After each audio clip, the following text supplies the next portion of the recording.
अज़ीज़ तलबा व तालिबात अस्सलामु अलैकुम वरहमतुल्लाह। 9th क्लास के बहरिस्तान उर्दू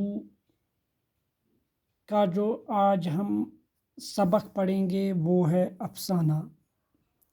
इन्हें सिनफ़ नसर जो है, नसर की किस्म अफसाना, वही हम आज पढ़ेंगे। उर्दू में मुख्तसर अफसाना वही नसरी सिनफ़ है जिसे अंग्रेज़ी में शॉर्ट स्टोरी कहा जाता है। यानी अंग्रेज़ी में मुख्तसर अफसाना जो है ये वो नसरी सिनफ़ है, यानी नसर की किस्म। इसको अंग्रेज़ी में हम शॉर्ट स्टोरी कहते हैं। शॉर्ट स्टोरी यानी मुख्तसर कहानी जिसको हम बोलते हैं। मगरिब में इस सिनफ़ का आगाज़, सिनफ़ हो गया किस्म, 19वीं सदी के वस्त में हुआ था और 20वीं सदी के आगाज़ तक ये एक मुस्तकिल सिनफ़ अदब के तौर पर मकबूल हो चुकी थी। मगरिब में चूँकि मगरिबी ममालिक जो हैं वहाँ पर जो हैं इस सिनफ़ का आगाज़ 19वीं सदी के वस्त यानी तकरीबन 1850 ईस्वी आसपास और 20वीं सदी के आगाज़ तक यानी 1900 ईस्वी तक जो है ये एक मुस्तकिल सिनफ़ यानी अदब की सिनफ़ बन चुकी थी। सिर्फ बन ही नहीं चुकी थी बल्कि मकबूल भी, यानी उससे कबूल आम हासिल हुआ था। मगरिब के ज़ेर असर उर्दू में इसका आगाज़ 20वीं सदी के शुरू में हुआ। अब मगरिब के असर के साथ ही जब उर्दू में इसका आगाज़ जो है वो 20वीं सदी के आगाज़ से ही हुआ। हमें चूँकि मालूम ही है कि जो उर्दू का पहला अफसाना ये आपको याद रखना चाहिए वो है दुनिया का अनमोल रतन, प्रेमचंद का, वो है 1908 ईस्वी में शाया हुआ। तो इस तरीके से 20वीं सदी के आगाज़ से ही उर्दू में अफसाना लिखने का आगाज़ हुआ। ये वो ज़माना था जब दास्तानों का चलन ख़त्म हो चुका था और बहुत सारे नावल लिखे जा चुके थे। दास्तानों का चलन जो था, रिवाज जो था वो तो ख़त्म हो चुका था, क्योंकि अब इंसान को इन पुराने किस्सों या ऐसे किस्सों जो इंसान की फितरत से मेल नहीं खाते, देव जिन परी, इसका तो सिलसिला जो है इन दास्तानों का ये तो ख़त्म हो चुका था और बहुत सारे नावल भी लिखे जा चुके थे।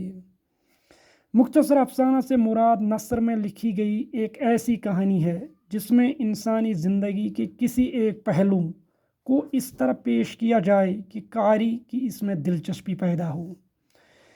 मुख्तसर अफसाना अगर इससे इन्हें उसकी डिफिनीशन बताई जाए तो एक ऐसी कहानी है जिसमें इंसानी ज़िंदगी के किसी एक पहलू यानी किसी एक गोशे को हम इस तरह पेश किया, यानी किसी एक गोशे को इस तरह पेश किया जाता है कि कारी हो गया पढ़ने वाले को इससे दिलचस्पी पैदा हो। क्योंकि जब इसमें दिलचस्पी का सामान ही ना हो तो कारी तो इसको पढ़ेगा ही नहीं। हर कहानी की तरह मुख्तसर अफसाने में ज़िंदगी का कोई पहलू वाक़ा की सूरत में पेश किया जाता है। क्योंकि हर कहानी जिस तरीके से कोई कहानी होती है इसका कोई ना कोई वाक़ा होता है, कोई बैकग्राउंड होता है या कोई ना कोई वाक़ा इसमें ज़रूर होता है। इसी तरह हर कहानी की तरह मुख्तसर अफसाने में भी ज़िंदगी का कोई पहलू, कोई गोशा, लेकिन वो वाक़ा की सूरत में यानी ख़बर की सूरत में पेश किया जाता है। वाक़ा हम कोई ज़िक्र भी बोलते हैं, कोई वारदात हो या कोई ख़बर हो, इसको हम बोलते हैं वाक़ा। इसकी सूरत में पेश किया जाता है क्योंकि वाक़ा का बयान कहानी की बुनियादी शर्त है। क्योंकि कहानी जो है इसकी बुनियाद ही कोई ना कोई ख़बर होती है, कोई ना कोई वारदात होती है। इसी मुनासिबत से प्लॉट, किरदार, मकालमा, अमल और मकालमा मुख्तसर अफसाने के लाजमी अनासिर करार पाते हैं।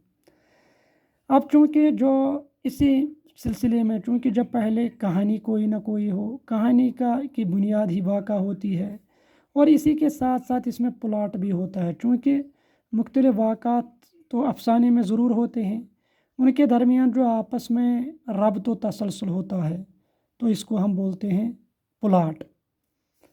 किरदार चूँकि इसमें कैरेक्टर होते हैं, अमल और इसी तरीके से मकालमा यानी बातचीत, ये लाजमी उनसुर किसके हैं? मुख्तसर अफसाने के। इसके अलावा कहानी को दिलचस्प बनाने में तख़य्युल और जज्बे का भी अमल दखल होता है। क्योंकि इस कहानी को दिलचस्प बनाने के लिए दो चीज़ें और कार फरमा है, एक हो गया तख़य्युल और दूसरा हो गया जज्बा। तख़य्युल हो गया ख्याल, क्योंकि इसमें ख्यालात भी भर दिए जाते हैं और इसके साथ साथ कोई ना कोई जज्बा इसमें ज़रूर भर दिया जाता है। क्योंकि जज्बा हम आम तौर पर ऐसे बोलते हैं ऐसे अमल को जिससे इन्हें हम ऐसी कैफियत को बोलेंगे जज्बा, जिससे कोई अमल या रद्द अमल ज़रूर पेश आता हो, उसको हम बोलते हैं जज्बा। तो इन दो चीज़ों का भी अमल दखल होता है किसमें? मुख्तसर अफसाने में। यूँ तो ये अनासर नावल में भी पाए जाते हैं, लेकिन नावल का कैनवास अफसाने के मुकाबले में बड़ा और वसी होता है। चूँकि तख़य्युल भी और जज्बा भी ये दोनों चीज़ें अगरचे नावल में भी पाए जाते हैं, लेकिन चूँकि अफसाने के मुकाबले में वो काफ़ी वसी होती है। नावल का कैनवास जो होता है ये अफसाने के मुकाबले में बहुत बड़ा होता है और वसी भी, क्योंकि इसमें काफ़ी गुंजाइश होती है तख़य्युल और जज्बे का। इन्हें जज्बे इसके अमल दखल उसमें काफ़ी वसी होता है, क्योंकि इसमें गुंजाइश भी होती है। इन्हें नावल ज़िंदगी को तमाम तर वसअतों में पेश करता है। इन्हें नावल चूँकि लंबी होती है इसलिए तमाम तर वसअतें, इन्हें उसमें चूँकि बहुत सी गुंजाइश होती है इसलिए ज़िंदगी के जुमला मामलात इसमें पेश किए जाते हैं। इसमें फैलाव की वजह से तफसीलात की ज़्यादा गुंजाइश होती है, क्योंकि इसमें कोई भी वाक़ा उसको फैलाया जा सकता है, क्योंकि इसमें तफसील की बहुत ज़्यादा गुंजाइश होती है। इसके मुकाबले में मुख्तसर अफसाना ज़िंदगी के किसी एक पहलू से ताल्लुक़ रखता है। क्योंकि मुख्तसर अफसाना ये तो मुख्तसर ही होता है, इसलिए इसमें जो एक ही पहलू जो है पेश किया जाता है, पूरी ज़िंदगी के बजाय इसके किसी एक गोशे की झलक दिखाता है। ये सिर्फ़ एक गोशे की, इन्हें किसी न किसी एक ज़िंदगी के हिस्से की हमें झलक दिखाता है। तफसील और फैलाव के बजाय इसमें इख्तिसार और एजाज पाया जाता है। अब इसमें तफसील की भी गुंजाइश नहीं है और न फैलाने की, इसलिए इसमें दो चीज़ें हैं, इख्तिसार और एजाज। इख्तिसार हो गया मुख्तसर, एजाज हो गया कोई बड़ी बात, किसी बड़ी बात को मुख्तसर अल्फाज में पेश करना, यह है एजाज। मुख्तसर अफसाना को जो चीज़ नावल से अलग करती है वो है वहदत तासुर और इख्तिसार। मुख्तसर अफसाना जो है ये नावल को अलग करती है दो चीज़ों से, एक है वहदत तासुर, वहदत हो गया एक यकसानियत, यकसा, तासुर हो गया असर। तो वहदत तासुर हम बोलते हैं कि एक ही तासुर या कैफियत,